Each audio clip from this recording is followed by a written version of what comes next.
Hi, so I have had a series of spiritual dreams, which I believe are exactly in, alignment with spiritual themes that are in the Bible and in religion. And I believe this is our spiritual experience. It's not always so much tangible, although it does feel very tangible. So I want to tell you about one of the dreams I had. This particular dream will stick with me for a very long time. So obviously I'm American and I am white and we're kind of very traditional. We don't, I was never brought up in any way to think that any type of Eastern religion was valid. Um, I was taught that Jesus was the only way, and that I was discouraged from even thinking that there could be other thought processes that are valid.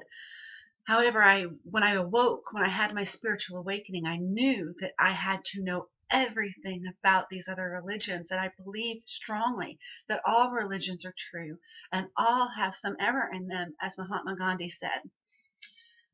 So I had this dream, and I was in this temple, and it was a beautiful temple, and it was like a Middle Eastern temple, and it was airy and open, not exactly closed in. It wasn't like a church, it was a temple.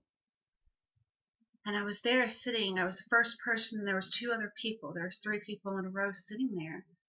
When this Indian woman guru came over to us, and I remember smiling. I mean, so big. I mean, I was so happy to be there. I was just ear to ear, just like, I'm just so happy and thankful to be here. I just can't believe I'm here.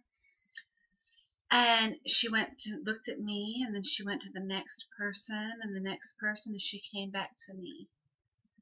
And she said, "You will reach pranayama." And that was the end of the dream, except for there's one thing. There was a book that I believe was a Bible, a holy book, and it had a lot of bright colors on the front.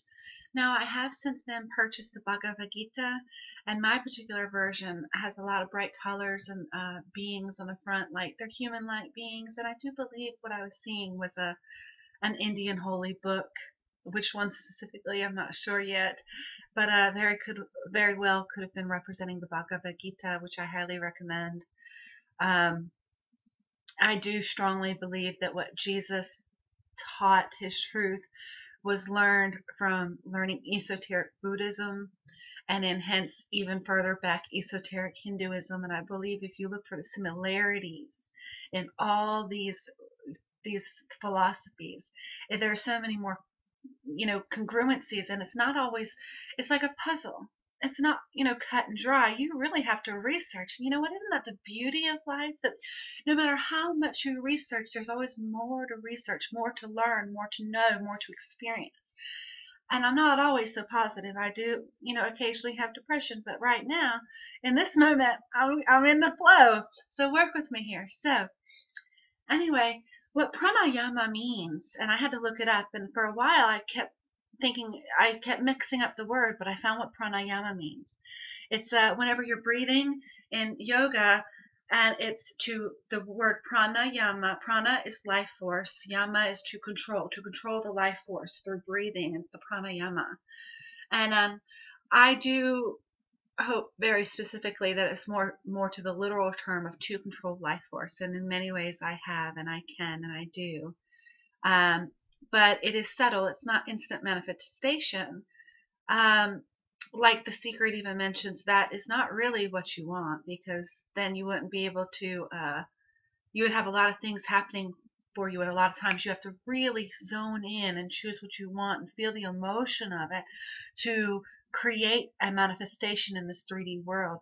All manifestations are first created in the spiritual world, and then when enough thought power goes to it, and enough emotional power goes to it, it will manifest in the third dimensional world. And it's not always immediate, but usually when you look back in retrospect, you see it worked out perfectly. It always does. It always does for me. So good luck with that. Like this video, and share it if you want. Leave me some feedback. I'd love to get more into this community and speaking about these types of things. It's what makes my heart sing. And all right, have a great day. Bye.